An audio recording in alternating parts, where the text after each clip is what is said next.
Nearly everybody's using the internet these days, but are we using it correctly? So we have David Ryan Polgar from Co-Pilot Family. He's a contributor. We're talking about digital citizenship. Now, for those out there who don't know, myself included, what is digital citizenship? Sure.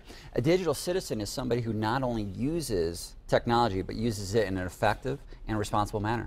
Because that's the rub of it these days. We have this new frontier, and we've learned how to be good citizens, you know, in and around the United States. But online, this whole new frontier, the game has changed. We can hide behind things now that we never used to be able to. Well, you know how I got here this morning? How? I drove my car. And you know what I have, Seth? I have a license. Okay? Yeah. Nobody just handed me my car. I have a license. I took driver's ed. Yeah, you have to make sure your eyesight's good. Yeah. Right?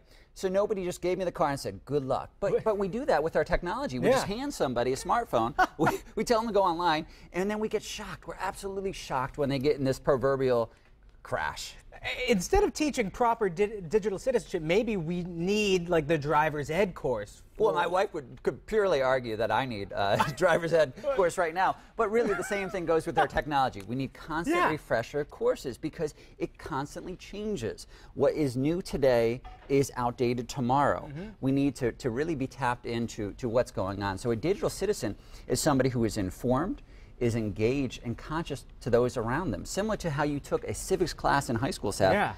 In the future, you're going to have to take some type of cyber civics class. So a lot of people, if you want additional resources, you can go to places like cyberwise.org and other places that have information on this, because it's becoming a huge area right now to say, let's view this holistically. Let's view how we can be an active, responsible citizen in this digital world that's becoming a huge part of our lives. We need to add an etiquette class too. We a lot of certainly people need an etiquette. Are mean on we the do that sometimes here. Now, we have 3 steps that people Sure. can start taking to be a digital citizenship. It's app wizardry. It's not a digital wizardry. What does that mean? Right, right. What it means is a lot of times we're so impressed when a 2-year-old, let's say, you have YouTube videos of this, they scroll through their iPad, and we're like, my God, they're a baby genius. That kid's going to be on Jeopardy.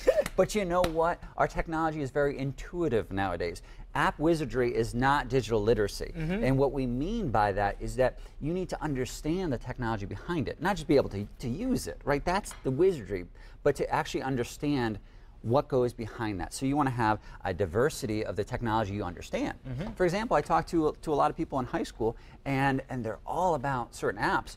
But when I say, okay, do you know how to send an email? They don't understand the idea of email or attachment, because you have sometimes a gap between the understanding of technology between the different generations.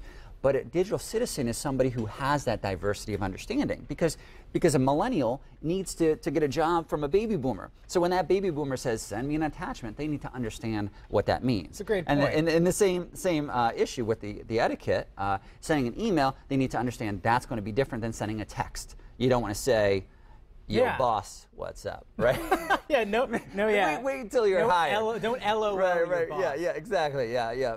Skip on the emoticons, emojis. Right now, you need to understand a little bit of that. There's a time and a place for everything. There is, yes. Everything's based on context. Your next tip is that communication in and of itself is a two-way street. And I think we forget that online. We completely do, because a lot of times online, we think it's all just a bunch of people shouting. But a good communicator is somebody who is an active listener. Somebody who is a great communicator is constantly aware of their surroundings. They're aware of their audience. But we don't see our audience when we're online, right? So when you're on Facebook today, you don't actually visually see your audience. So a lot of times you think, well, it's just me in my pajamas downstairs. What does it matter what I say? I can go crazy. But it's still going to somebody. Your words can still affect people. Your words can hurt. Yeah, they do. Well, and you think about it, if I go to a concert and I go say to the musician, I hated that, they're going to be really hurt. But it's the same thing as me writing it on their Facebook page or this or that. Right. Because we don't see the audience, we assume that it just goes to some other world, right? Yeah. But it actually has an endpoint. It has another person who hears that. So what you want to understand as two-way communication is you need to be cognizant of that audience, because a good communicator is aware of feedback and they're aware of context. So likewise, when you're communicating, you want to be open, you want to be honest, but you don't want to start kind of becoming a troll or going out there and just bad-mouthing people, because it's not just you on a megaphone. What it is now you're at that coffee house, so to speak, right? And you're having a conversation. You want to have good conversations, and good conversations can be had on social media. It can't be had when you're ranting. Right, exactly. Now David, Less we're almost out of time, sure. but this might be the most important point. Just because you have access to something doesn't mean you have permission to look at it. Right. And I think, we see with all the leaked photos or those kind of things, just because we have the ability to look at something doesn't mean we should. And leaked movies recently with the Sony hacking.